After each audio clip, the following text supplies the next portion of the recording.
अच्छा भाई, स्टार्ट करते हैं। हमने अपनी लास्ट क्लास के अंदर ऑर्गेनिक कंपाउंड्स और उसकी जो है टाइप्स के बारे में हमने डिस्कस कर लिया था कि ऑर्गेनिक कंपाउंड्स कौन से होते हैं और कितनी टाइप्स के होते हैं। ये हम डिस्कशन अपने पास कर चुके हैं। अब हमें चूंकि आगे बात करनी है तो हमारे पास नेक्स्ट जो टॉपिक आता है उसका नाम है होमोलोगस सीरीज।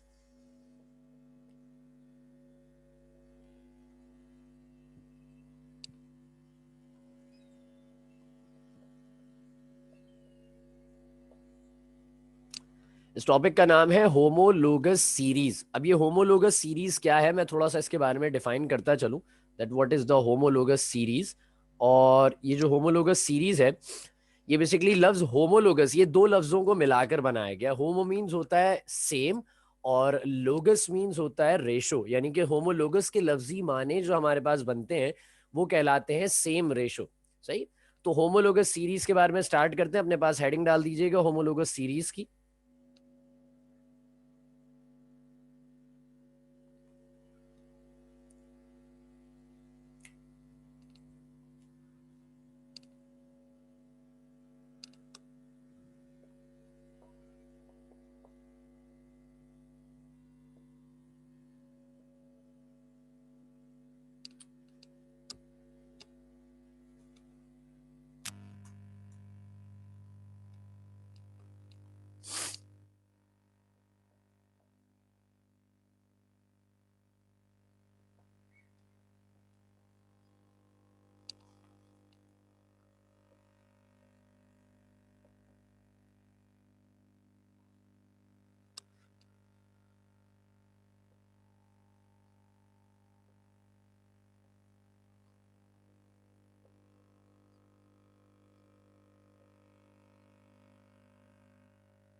सर। जी बेटे। सर, आपने जो लिंक भेजा था वो आगे का है जो उस दिन आपने पढ़ाया था, या उसी क्लास का रिकॉर्डेड लेक्चर है? जो सैटरडे वाली क्लास थी उसका है लेक्चर वो। रिकॉर्डेड है ना वो? हाँ, सब मतलब रिकॉर्डिंग। उसके आगे का तो नहीं है ना, बस उसका ये आगे पूछना का था। नहीं है, मैंने जो पढ़ाया था वो उस दिन की क्लास के हिसाब से है वो लेक्चर।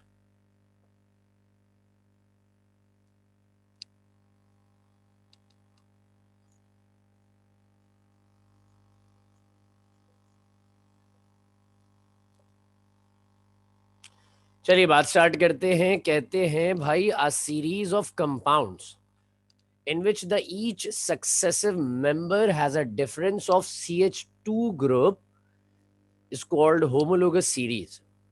अच्छा, होमोलोगस सीरीज बेसिकली है क्या, मैं थोड़ा सा एलैबोरेट करूं इस चीज को। होमोलोगस सीरीज बेसिकली एक सीरीज है। सीरीज किसे कहते हैं? सीक्वेंस के अंदर चलते हुए कुछ सेम पैटर्न वाले या सेम जो है वो कैरेक्टरिस्टिक सेम प्रॉपर्टीज वाले कुछ चीजें चल रही होती हैं एक सीक्वेंस में, उन्हें हम नाम दे देते हैं सीरीज का। तो होमोलोगस सीरीज में बात की जा रही है बेसिकली फैमिली की, कि ये it is a sort of a family. ये हाइड्रोकार्बन्स की या उनके कंपाउंड्स की एक सॉर्ट ऑफ फैमिली है जो आगे बढ़ती जा रही है, जिसके अंदर होता क्या है कि हर आने वाला नया मेंबर जो होता है उसके अंदर डिफरेंस होता है CH2 ग्रुप का। In which each successive member has a difference of CH2 group. जो हर नया मेंबर आता है उसमें डिफरेंस होता है CH2 ग्रुप का। देखो, एक फैमिली की तरह इसका ताल्लुक है। मैं इसको ऐसे समझाऊं कि यहाँ पर तो खैर इंक्रीजिंग ऑर्डर है। मैं आप लोगों के एस्पेक्ट में इस चीज़ को समझाऊं कि अगर आप लोग अपने घर में अपने बिल्कुल जो सबसे ओल्ड जनरेशन आपके घर में हो, यानी कि आपके दादा और नाना वाला जो एरा है, अगर आप उस एरा के अंदर देखें तो वहाँ जो लोग हैं वो बड़े अच्छे लोग हैं। वो जो है वो बहुत अदब वाले लोग हैं। वो बहुत जो है मेहमान नवाज हैं। वो बहुत जो है वो अच्छे इखलाक वाले लोग हैं। अच्छा, उसके बाद अगर आप अपने वालदेन को देखते हैं, वो लोग भी माशाल्लाह से खासे अच्छे अखलाक वाले और बहुत मेहमान नवाज अदब वाले होंगे। लेकिन आपके वालदेन का अदब ज़रा सा कम होगा एज़ कम्पेयर टू आपके नाना और दादा वाले जनरेशन के लोगों से। ऐसा है या मैं गलत कह रहा हूँ? थोड़ा सा उनका अदब का मामला ज़रा थोड़ा सा कम रह जाता है। और अगर फिर उसके बरक्स में बात करूं आपकी, यानी कि दादा की जनरेशन, फिर वालिद साहब की जनरेशन, फिर आपकी जनरेशन आई है, अब तीसरी जनरेशन में आपकी बात करूं, तो यहाँ पर अदब जो है वो बिल्कुल ही नापैद होता जा रहा है, आहिस्ता आहिस्ता ख़त्म होते जा रहा है। और फिर अगर उसके बाद आपके आगे की जनरेशन की मैं बात करूं, जो अब छोटे बच्चे हैं, जो मतलब आपके बहन भाइयों के या कजन्स के कोई और छोटे घर में बच्चे होंगे, जो अब हमारे बाद की एक जनरेशन कंसिडर की जाती है बेसिकली, उसकी बात करें तो वहां तो बेगैरती उरूज पर है अपने। तो आप देख रहे हैं यहाँ डिमिनिशिंग, मैं एक चीज को दिखा रहा हूँ कि एक पूरी फैमिली चल रही है, फैमिली के अंदर हर एक आने वाले के अंदर डिक्रीज हो रहा है मामला। जिस तरह ये अदब और इखलाक और ये जो है वो तमद्दुन डिक्रीज हो रहा है, इसी तरह से हाइड्रोकार्बन्स के अंदर एक फैमिलीज होती हैं, अलग अलग फैमिलीज होती हैं, उनके अंदर आने वाले हर नए मेंबर के अंदर CH2 ग्रुप बढ़ता जा रहा होता है। अच्छा, कुछ डिफरेंट फैमिलीज का मैं डिस्कशन करूंगा यहाँ पे। हमारे पास एक फैमिली है, जैसे हमने अपने सैटरडे वाले दिन देखा था कि हमारे पास सैचुरेटेड और अनसैचुरेटेड हाइड्रोकार्बन्स थे, तो उसमें से एक अल्केन थे सैचुरेटेड, और हमारे पास फिर अल्कीन्स थे, और फिर हमारे पास अल्काइंस थे। तो मैं अगर इन तीन फैमिलीज को ही ले लूँ, इसके आगे अल्कोहल्स भी हैं, इसके आगे जो है वो हैलाइड्स भी हैं, अल्काइल हैलाइड्स भी हैं, इन तमाम फैमिलीज को ले लूँ तो सब में एक ही डिफरेंस आता है, लेकिन मैं इनमें कोट करना चाहूंगा। सबसे पहला मेंबर अल्केन्स का होता है CH4, दूसरा होता है C2H6, तीसरा होता है C3H8, चौथा होता है C4H10। अगर मैं अल्कीन्स की बात करता हूं तो अल्कीन्स में पहला मेंबर ये मीथ वाली लाइन का नहीं होता, दूसरे मेंबर से स्टार्ट होता है। यहां पर यहां कहानी होती है C2H4, C3H6, C4H8। अगर मैं यहां बात करूं तो यहां भी कहानी दूसरे नंबर से ही शुरू होती है। यहां पर आएगा C2H2, फिर यहां पर आएगा C3H4, और फिर आएगा C4H6। सही है भाई। मैं इनके नाम भी लिखता जा रहा हूं ताकि आपकी याद दहानी के लिए इनके नाम भी रहे। ये सबसे पहला है, इसे कहते हैं मीथेन, मैंने बताया था एन लगता है अल्केन्स के नाम में। दूसरा है, इसे कहते हैं ईथेन, इसे कहते हैं प्रोपेन, इसे कहते हैं ब्यूटेन। अब सर ये क्या है और कैसे है, इसके बारे में भी हम डिस्कस करेंगे अभी। इसे क्या कहा जाता है, ये जो कंपाउंड है इसे कहते हैं ईथीन, इसे कहते हैं प्रोपीन, इसे कहते हैं ब्यूटीन, इसे क्या कहते हैं, इसे कहते हैं ईथाइन, इसे कहते हैं प्रोपाइन, इसे कहते हैं ब्यूटाइन। अच्छा, एक चीज बड़ी खास आप नोटिस कर रहे हो, अगर ईथ, ईथ और ईथ, प्रॉप, प्रॉप और प्रॉप, ब्यूट, ब्यूट और ब्यूट, ये लाजिम चल रहा है, सब में चल रहा है, ऐसे ही है। बोर्ड विजिबल है सबको या नहीं है? Yes sir. अब आप इस चीज को नोटिस ऐसे कीजिए कि भाई मीथ का मतलब होता है एक, मैं भी काउंटिंग वहां लिखवाने वाला हूं आपको, वहां पर काउंटिंग हम लिखेंगे। खैर पहले हम होमोलोगस सीरीज के रेफरेंस में इसको देख ले। पहला मेंबर ये है CH4, अगला आता है C2H6। आओ दोनों के दरमियान में जरा डिफरेंस चेक करते हैं। दो में से एक गए, कार्बन कितने बचे? दो में से एक गए, एक कार्बन बचा। 6 में से 4 गए, कितने हाइड्रोजन बचे बताइए? 6 में से 4 गए, कितने बचे? 2। तो CH2 का डिफरेंस आ गया, एक कार्बन 2 हाइड्रोजन का। अगर इन दोनों की बात करता हूं तो यहां पे भी 3 में से 2 गए, बचे एक। 8 में से 6 गए, बचे 2। अगर हम इन दोनों की बात करते हैं तो 4 में से 3 गए, बचे एक। 8 और 10 डिफरेंस है 2 का। तो हर आने वाले नए मेंबर में आप देख रहे हैं CH2 ऐड हो रहा है, हर आने वाले नए मेंबर में क्या ऐड हो रहा है? CH2। यहां पर भी यही डिफरेंस है, C और 6 में से 4 का H। यहां पर भी यही डिफरेंस है, C और H2। अगर यहां देखें तो यहां भी यही डिफरेंस है, CH2, और यहां भी यही डिफरेंस है, CH। तो होमोलोगस सीरीज कहते किसे हैं? होमोलोगस सीरीज कहते हैं एक ऐसी सीरीज को, basically it's mean to be a family, एक फैमिली को कहते हैं जिसके अंदर बहुत सारे हाइड्रोकार्बन चल रहे हो, और आने वाला हर नया हाइड्रोकार्बन पिछले हाइड्रोकार्बन से जो डिफरेंस रखता हो, वो डिफरेंस होगा उसमें CH2 ग्रुप का। किसका डिफरेंस होगा उसमें? वो CH2 ग्रुप का। आप देख रहे हैं ऐसी है या गलत कह रहा हूं मैं?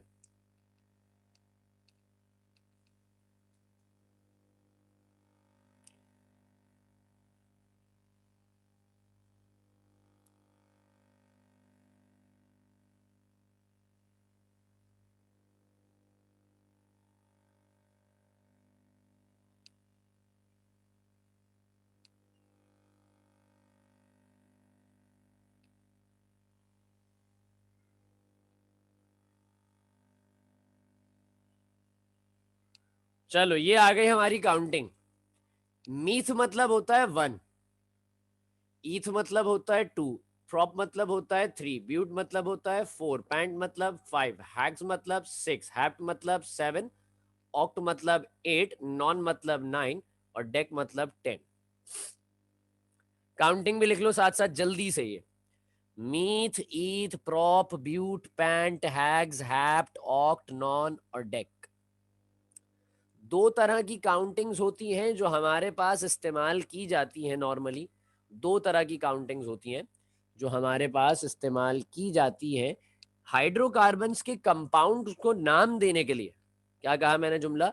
मैंने कहा हाइड्रोकार्बन्स के कंपाउंड्स को नाम देने के लिए हम ये काउंटिंग इस्तेमाल करते हैं।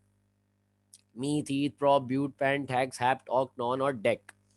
ये काउंटिंग हम कब इस्तेमाल करते हैं? जब हमें हाइड्रोकार्बन्स के कंपाउंड्स को नाम देने होते हैं। Methane, ethane, propane, butane, ethene, propene, butene, ethyne, propyne, butyne. मैंने बताया है आपको ये। अगर आप लोगों ने, जितने लोगों ने बिल्कुल हामी तो फौरन भरी है कि हमने लेक्चर सुन लिया और उससे हमने काम भी कर लिया। तो अल्केन्स जो होते हैं उनमें पाए जाते हैं सिंगल बॉन्ड सिर्फ। अल्कीन्स में सिंगल बॉन्ड्स के साथ साथ डबल बॉन्ड भी होता है कोई। अल्काइंस में सिंगल बॉन्ड के साथ साथ ट्रिपल बॉन्ड भी पाया जा रहा होता है। बात यहां तक सबको मेरी समझ में आ गई होगी यकीनन। मैं बोर्ड रब यस करूं? सर। चलो कर लो जल्दी से। या एक काम करो, अगर आप लोग बहुत लेट हो जाया करें ना लिखने में, आप समझ रहे हैं, मुझे उसका अंदाजा है, बिल्कुल मैं आपकी बात समझता हूँ कि आप लोग पूरी कंसेंट्रेशन के साथ समझ रहे हैं और आप कहते हैं कि सर अभी टाइम लगेगा लिखने में। तो पता है क्या किया करो, जिस कॉपी पे नोट डाउन कर रहे हो उस पे उस जगह का सफा छोड़ो और स्क्रीन का स्क्रीनशॉट ले लो, ताकि फिर जो है वो मैं जब क्लास एंड करूं तो तुम उसके बाद सुकून से लिख सको बैठ के। सही है? लिख लो तो फिर मुझे बताना, मैं रब कर दूंगा बोर्ड। यस सर, लिख लिए। चलो भाई, बहरोज तुम तो अभी अभी ज्वाइन किया है तुमने। Yes sir. है भाई बहरोज?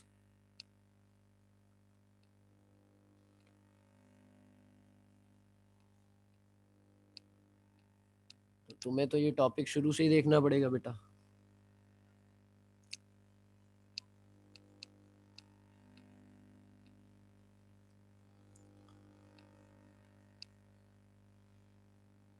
अच्छा भाई, अब यहाँ पर हमारे पास जब ये होमोलोगस सीरीज की डेफिनेशन इख्तिताम करती है तो कुछ करेक्टरिस्टिक्स हैं होमोलोगस सीरीज की। कुछ हमारे पास करेक्टरिस्टिक्स हैं, आइए उन करेक्टरिस्टिक्स पर लिख लेते हैं जरा।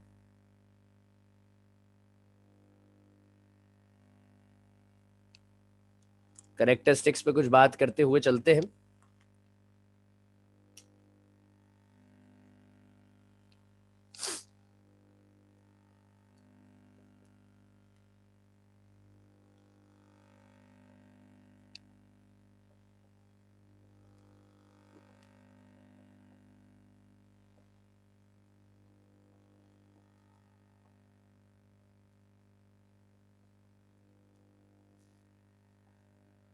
लफ्ज सिमिलर और सेम में जमीन आसमान का फर्क होता है। हमने चैप्टर नंबर 1 में भी इस पर खासी बात की है।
चलिए भाई, 4 प्रॉपर्टीज हैं, इनको फौरन से अपने पास कॉपी कर लीजिए।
कॉपी कर लिए चारों पॉइंट सबने? समझा दूं पहले मैं? Yes sir. चलो चलिए, डेफिनेशन भी कंप्लीट ही कर देते हैं फिर।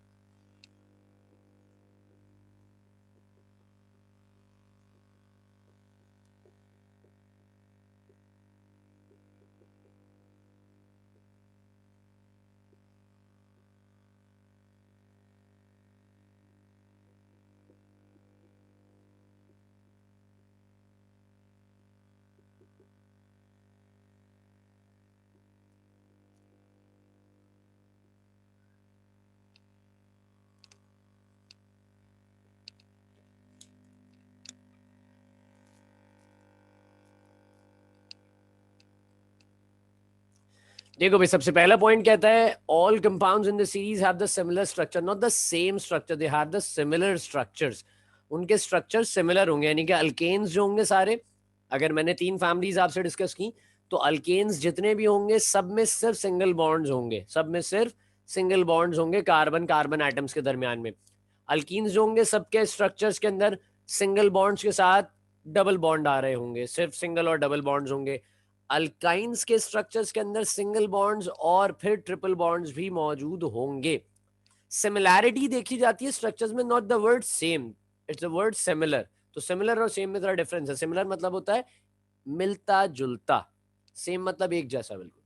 कह रहे हैं members of the homologous series can be prepared by the general methods. अच्छा, होमोलोगस सीरीज के जो मेंबर्स होते हैं, जितने भी मेंबर्स हैं, वो तमाम बहुत जनरल मेथड से प्रिपेयर किए जा सकते हैं। एक हाइड्रोकार्बन से दूसरा हाइड्रोकार्बन जनरेट किया जा सकता है, हाइड्रोजनेशन की जा सकती है, 2 हाइड्रोकार्बन्स को कंबाइन किया जा सकता है, अल्कीन से अल्केन्स बनाए जा सकते हैं हाइड्रोजनेशन की मदद से, और अल्केन से अल्कीन्स बनाए जा सकते हैं, अल्काइंस बनाए जा सकते हैं डीहाइड्रोजनेशन की मदद से। हाइड्रोजन निकाल देने से और हाइड्रोजन ऐड करा देने से कंपाउंड्स में डिफरेंस आता जाएगा। कह रहे हैं physical properties of the members change with the increase in the number of carbon atoms. आप देख रहे थे मीथेन 1 कार्बन था, इथेन 2 कार्बन थे, प्रोपेन 3 कार्बन, ब्यूटेन 4 कार्बन, एन इन आइन कुछ भी लगा दो, मीथ में ना ही इन होता है, ना मीथीन कंपाउंड होता है कोई, ना मीथाइन कोई कंपाउंड होता है, ऐसा कोई कंपाउंड नहीं होता।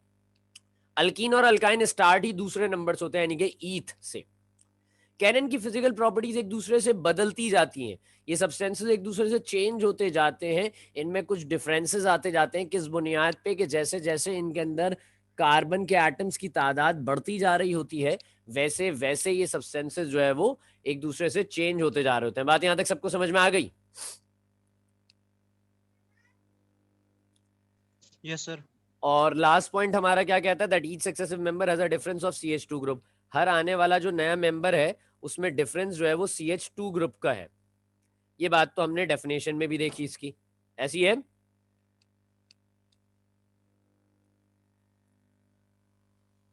यस सही सर। है।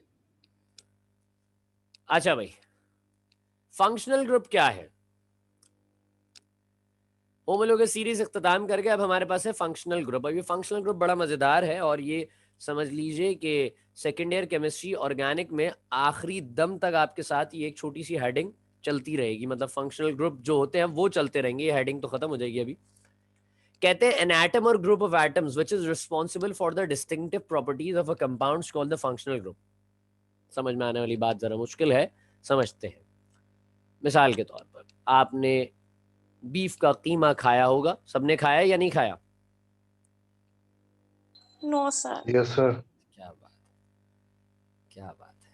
हम अम्मी घर में कीमा बनाती हैं, हम वो कीमा खाते हैं, बड़ा नॉर्मल सा और बड़ा मज़ेदार सा घर में होता है कीमा। नॉर्मल जिसे हम कीमा कहते हैं वो वाले कीमे की मैं बात कर रहा हूँ इस हिसाब से। फिर होता क्या है कि अचानक से जो है वो एक दिन हमें एक नाम सुनने को मिलता है, दम का कीमा। अब डिफरेंसेस आप कैसे फाइंड आउट करते हैं? मतलब खवातीन इसके डिफरेंस को बड़े अच्छे तरीके से जानती हैं, जो लोग किचन में काम करते हैं आप लोगों में से उनको अंदाजा है। कीमा वही होता है, सिर्फ डिफरेंस किस चीज का आता है, कोई बताएगा मुझे? कोयले का धुआं लगाने से। कोयले का स्टीम धुआं देके। लगाते हैं, कोयले की बेसिकली हम थोड़ी सी धुनी देते हैं, उस चीज की बिना पे उसको नाम क्या दे दिया जाता है भाई, दम का कीमा। अब मतलब आप देखें एक चीज ऐड हुई, प्रॉपर्टीज बदल गई। खैर हम आगे चलते हैं, हम और देखते हैं। घर में अम्मी कढ़ाई बनाती है, चिकन कढ़ाई बड़ी मजेदार सी होती है, हम खाते हैं शौक से। बाजार चले गए हम खाने के लिए, शनवारी चले गए किसी भी, हमने वहां जाके कढ़ाई खाई। कढ़ाई के रेट भी बहुत ज्यादा हाई थे और नाम भी बड़ा कुछ डिफरेंस था उसे। अब कह रहे थे कोयला कढ़ाई। क्या डिफरेंस क्या था? कढ़ाई खाने में वही थी, मतलब उसमें भी मिर्चें डली हुई थी, उसमें भी चिकन थी, उसमें भी मसाले थे। What's the difference between them? Mummy घर में बना रही है और बाहर वो बेच रहा है, क्या डिफरेंस था? सर वो कोयले पे बनती है। बस, कोयले पर बनती है, उसमें जरा जायका कोयले का आ रहा होता है। आप देख रहे हैं किसी एक पर्टिकुलर चीज, दोनों कंपाउंड सेम है, दोनों चीजें सेम थी, वो कीमा और दम का कीमा, वो कढ़ाई और कोयला कढ़ाई, दोनों सेम थे, but there is a difference. सिर्फ एक चीज के एडिशन से वो कंप्लीटली चीज बदल गई, या पहले जैसी ही है? बदल जाती है कंप्लीटली या नहीं बदलती, बताओ? उस चीज का नेचर बन गया, बदल गया, उस चीज का जॉनरा बदल गया, उस चीज के जितनी कैरेक्टरिस्टिक्स थी वो बदल गए। मतलब भाई कोयला कढ़ाई, आप किसी को बोले क्या खा, कढ़ाई खाई थी, मैटर नहीं करती। आप कोयला कढ़ाई, ओहो भाई बड़े पैसे आ रहे हैं, कोयला कढ़ाई खा रहे हो, मतलब बाहर फुल शो सीन चल रहा है। तो भाई डिफरेंस है। डिफरेंस किसकी वजह से आया? सिर्फ उस कोयले की वजह से। वो एक पर्टिकुलर चीज उस मेन कंपाउंड के साथ ऐड हुई, उसने इस मेन कंपाउंड का पूरा जो फिनोमेना था, उस पूरे मेन कंपाउंड की जो प्रॉपर्टीज और जो कैरेक्टरिस्टिक्स थी उसको बदल दिया। तो वो जो कोयला है वो क्या कहलाएगा आपके हिसाब से? केमिस्ट्री की जबान में वो कोयला क्या कहलाएगा, क्या समझते हैं आप?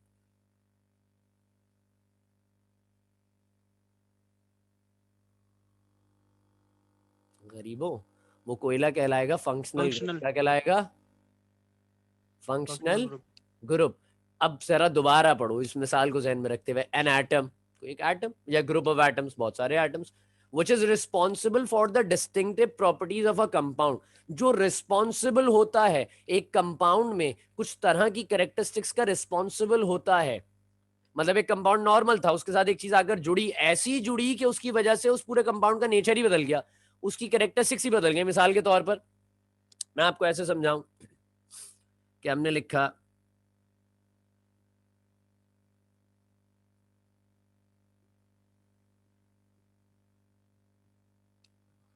एक दो तीन चार पांच छ, छ, ये हेक्सेन है। ये जो कंपाउंड मैंने इस वक्त आपके सामने लिखा है इसका नाम है हेक्सेन। क्या नाम है इसका? हेक्सेन नाम है इस कंपाउंड का। बात समझ रहे हैं आप मेरी? हेक्सेन इस कंपाउंड का नाम है। अब सर ये तो हेक्सेन है, नॉर्मल हाइड्रोकार्बन है, कोई मसले वाली बात नहीं है। हमने क्या किया, हमने जो है वो इस हाइड्रोकार्बन में एक चीज ऐड करा दी।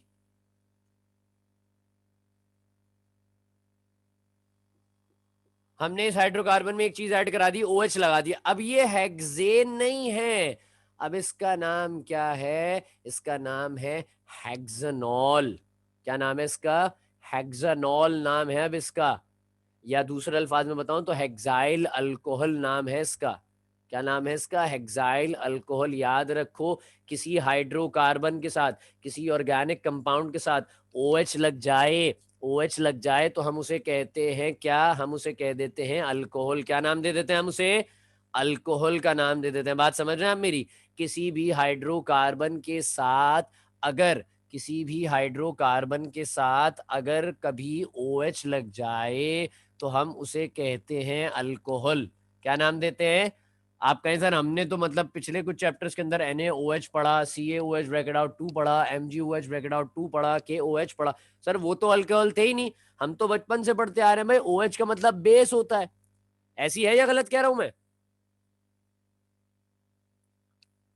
हम तो बचपन से एक चीज पढ़ते हुए आ रहे हैं सर कि मतलब अगर किसी सब्सटेंस के साथ OH लगा हुआ है इसका मतलब वो बेस है। ऐसी होता है। Yes sir. लेकिन ऐसा नहीं होता, ऑर्गेनिक में नहीं होता। OH किसी कंपाउंड के साथ लग जाए तो समझ जाओ वो अल्कोहल है। अगर OH किसी कंपाउंड के साथ लग रहा है समझ लीजिए कि भाई ये चीज कोई अल्कोहल है। बात यहां तक आपको मेरी समझ में आ गई? Yes sir. आओ अब जरा हम चलते हैं कुछ आगे की चीजों पर। फंक्शनल ग्रुप्स का एक चार्ट बना लेते हैं, इसको भी रब कर देते हैं हम नीचे से। तो इस OH ने इस अल्केन का पूरा नेचर ही बदल गया। अब ये अल्काइल अल्कोहल बन गया। पहले ये अल्केन था, अब ये अल्काइल अल्कोहल बन गया। बात समझ रहे हैं? आपने देखा मैंने इसके दो नाम बताए। मैंने बताया इसका नाम हेक्सानॉल, सही है। मैंने इसका नाम बताया हेक्सानॉल। और दूसरा नाम क्या बताया? मैंने बताया इसका हेक्साइल अल्कोहल। मैंने इसका आपको नाम बताया है।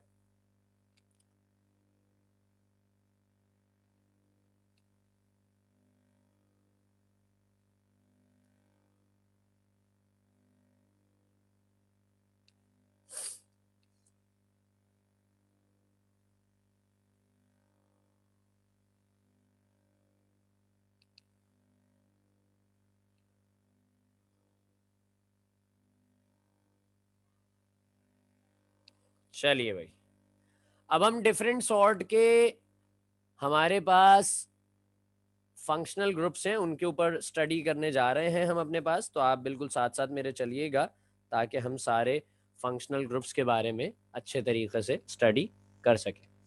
सबसे पहला फंक्शनल ग्रुप देखो। अच्छा मैं बता दूं, नाम यहाँ पे हम नाम लिखेंगे उस फंक्शनल ग्रुप का, टाइप ऑफ फॉर्मूला यानी कि वो किस तरह की टाइप है। उसमें फंक्शनल ग्रुप मतलब हम एक जनरल फॉर्मूला लिखेंगे उसका कि वो किस तरह का कंपाउंड नजर आता है हमें देखने में। फिर हम उसकी फंक्शनल ग्रुप लिखेंगे कि इसके अंदर खासियत क्या है, क्या ऐसी अनोखी चीज है। फिर हम बताएंगे उसका सफिक्स। सफिक्स क्या होता है? सफिक्स वो होता है जो एंड में लगता है, जैसे अल्केन अल्कीन अल्काइन होता है ना, तो उसमें क्या लगता है वहां पर एन इन आइन जैसे सफिक्स हैं। इस तरह से सफिक्स क्या लगेगा उस कंपाउंड को बताने के लिए कि भाई ये चीज ये है। जैसे कोयला, कढ़ाई में कोयला लग जाता है, ये वही है। सबसे पहली बात हम कर रहे हैं अपने पास अल्कीन की, फिर हम बात करेंगे अल्काइन की, फिर हम बात करेंगे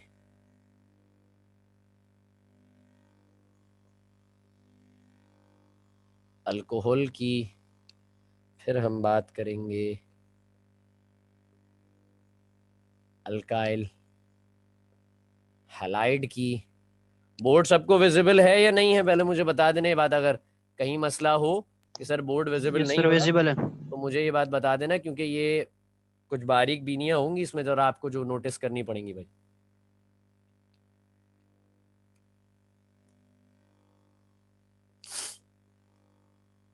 ईथर की बात करेंगे, फिर हम बात करेंगे एल्डिहाइड की, फिर बात होगी कीटोन की, और फिर बात होगी कार्बो ऑक्सैलिक एसिड की, फिर बिलाखिर बात हो जाएगी ईस्टर की। ये 9 हम अपने पास लिखने जा रहे हैं इस वक्त। सबसे पहले अब हम नाम लिख लिए, फिर उसके बाद हम जो है वो इनके टाइप ऑफ फॉर्मूलाज लिखते हैं।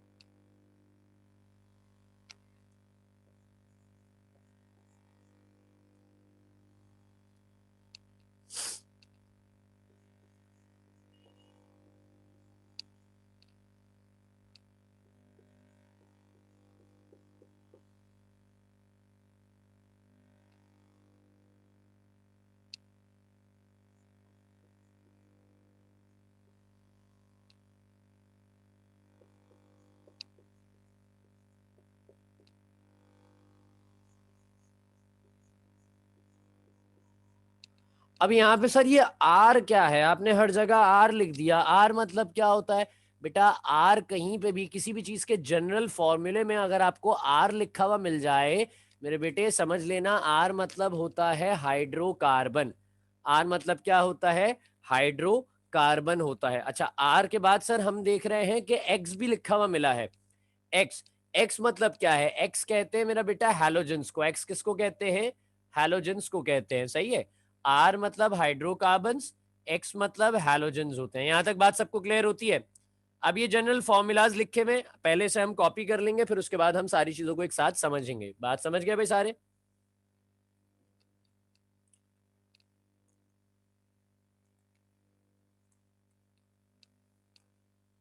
अच्छा भाई,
अच्छा भाई, मैं आपको यहाँ पर इस वक्त जो ये स्ट्रक्चर्स बने हुए, मैं ज़रा आपको थोड़ा सा हाईलाइट करने की कोशिश पूरी करूँगा कि आप जो है वो किसी तरीके से इनको हाईलाइटेड वे में देख सकें।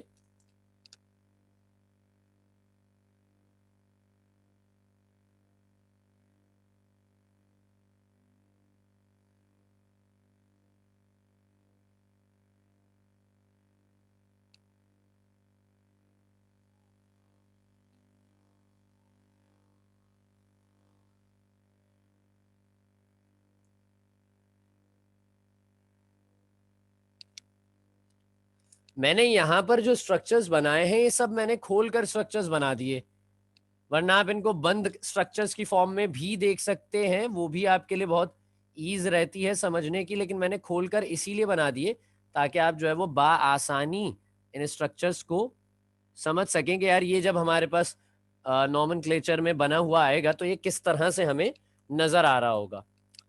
चलिए इनको भी देख लेते हैं अब जरा। मैं एक बार सामने ही हाईलाइट भी कर दूंगा कि भाई ये है हमारे पास इसमें से फंक्शनल ग्रुप, ताकि आपको दोनों तरीकों से बात पता चल जाए। बात सबको यहां तक क्लियर हो रही है? Yes sir. हाँ भाई, बाकी कौम सो रही है या जाग रही है या निकल गए कहीं फोन यस सर। लगा के क्लास पे? बस यस सर क्लियर है। तो बोला करो भाई, बोला करो, इधर पता नहीं चलता तुम कब निकल गए कहाँ निकल गए।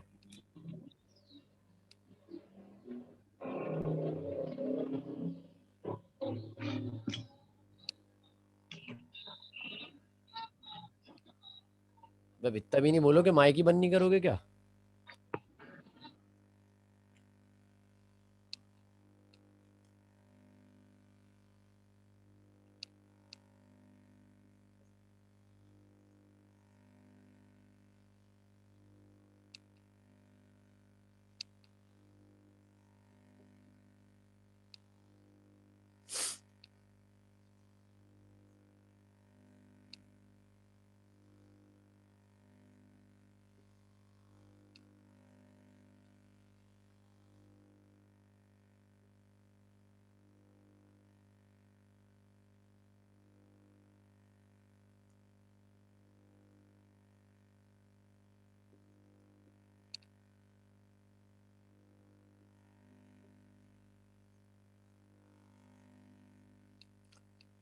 देखो भाई, ये वो जो चीजें मैंने आपके सामने इस वक्त लिखी हैं, ये वो तमाम चीजें हैं जो इनके नामों में आखिर में आती हैं। जैसे मिसाल के तौर पर मैं कुछ कंपाउंड्स के नाम आपको बता रहा हूँ ताकि आपको समझ में आ जाए कैसे आता है।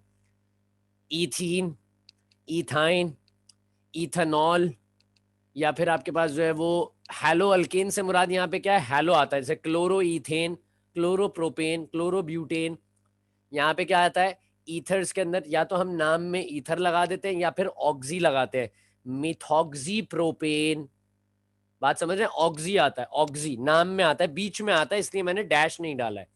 ऑक्सी बीच में आता है, एक हाइड्रोकार्बन से पहले आता है, एक हाइड्रोकार्बन इससे पहले होता है, एक हाइड्रोकार्बन के बाद होता है। सही है। Methoxy methane, methoxy methoxy methane. यहाँ क्या आता है, मीथेनॉल, प्रोपनॉल, ब्यूटेनॉल। कीटोन में क्या आता है, प्रोपनोन, ब्यूटेनोन, पेंटानोन। यहाँ पे क्या आता है, methanoic acid, butanoic acid, pentanoic acid. Ester में क्या आता है, पेंटानोएट, मिथाइल पेंटानोएट। इस तरह से इनके नाम हमारे पास नॉमिनेट किए जाते हैं। बात समझते हैं अब आप मेरी? मैंने एरोज बना दिए हैं। अब जरा मैं सेंटर वाले कॉलम में, जो सेकंड कॉलम है, उसमें भी हाईलाइट कर दूं कि हमारे मेन कंपाउंड्स क्या थे इसमें। देखो ये है हमारा मेन, बल्कि मैं डबल और ट्रिपल बॉन्ड्स पे नहीं बना रहा हूं, मैं बॉक्स बना रहा हूं। ये है, ये है, ये है, ये है। दो हाइड्रोकार्बन्स के बीच में, ये भी हाइड्रोकार्बन, ये भी हाइड्रोकार्बन, दो हाइड्रोकार्बन्स के बीच में सिंगल बॉन्ड के साथ ऑक्सीजन आ जाए, समझ जाना ईथर है। क्या चीज है, ईथर। किसी एक हाइड्रोकार्बन के साथ CHO लग जाए, ये पूरी चीज मैंने खोलकर दिखा दिया आपको। देखिए ये था CHO, मैंने इसको दिखा दिया कि ये बॉन्ड किस तरह होता है। कार्बन के साथ डबल बॉन्ड ऑक्सीजन और हाइड्रोजन लगा होता है। CHO को मैंने खोलकर दिखा दिया क्योंकि ये चीजें कंपाउंड्स में आएंगी। जैसा भी मैंने लंबा से एक स्ट्रक्चर बनाया था, इसी तरह से स्ट्रक्चर बना हुआ आएगा, उसके बीच में, उसके आखिर में ये चीजें हमारे पास आ सकती हैं। खैर, एल्डिहाइड हमने देख लिया, CHO।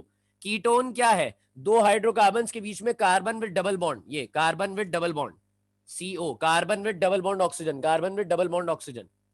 कार्बोक्सिलिक एसिड किसी भी हाइड्रोकार्बन के आखिर में, ये हमेशा आखिर में आता है, ये हमेशा एंड में आता है, COOH, COOH। ये ओइक एसिड कहलाता है, कार्बोक्सिलिक एसिड। जैसे आप एसिडिक एसिड पढ़ते हैं ना, वो यही एसिड होता है। फॉर्मिक एसिड, एसिडिक एसिड, वो यही होता है। ईस्टर मतलब क्या है, किसी हाइड्रोकार्बन के इख्तिताम में COOR आ जाए। आर मतलब फिर क्या है, हाइड्रोकार्बन। दो तीन बातें रिपीट कर रहा हूं। आर मतलब हाइड्रोकार्बन, एक्स मतलब हैलोजन होता है। अगर किसी कंपाउंड में डबल बॉन्ड आ जाए तो वो अल्कीन है। अगर किसी कंपाउंड में दो कार्बन के दरमियान ट्रिपल बॉन्ड आ जाए तो वो अल्काइन है। अगर OH लग जाए तो अल्कोहल है। अगर X लग जाए तो अल्काइल हैलाइड है। अगर दो हाइड्रोकार्बन के बीच में O आ जाए तो वो ईथर कहलाता है। अगर किसी हाइड्रोकार्बन के इख्तिताम में इस तरह से बना हुआ नजर आ जाए, carbon with double bond oxygen and hydrogen, यानी कि CHO आ जाए, तो वो एल्डिहाइड है, उसके नाम में आल लगेगा। आल, मीथेनॉल, प्रोपनॉल, ब्यूटेनॉल। कीटोन क्या है, अगर दो हाइड्रोकार्बन के दरमियान में CO आ जाए, और CO कैसे, carbon with double bond oxygen, इधर भी कोई हाइड्रोकार्बन होगा, इधर भी कोई हाइड्रोकार्बन होगा, बीच में carbon with double bond oxygen आ जाए तो उसके आखिर में नाम में ऊन लगाते हैं, और ये होता है ketone. Propanone, butanone, pentanone, hexanone, हेप्टेनोन।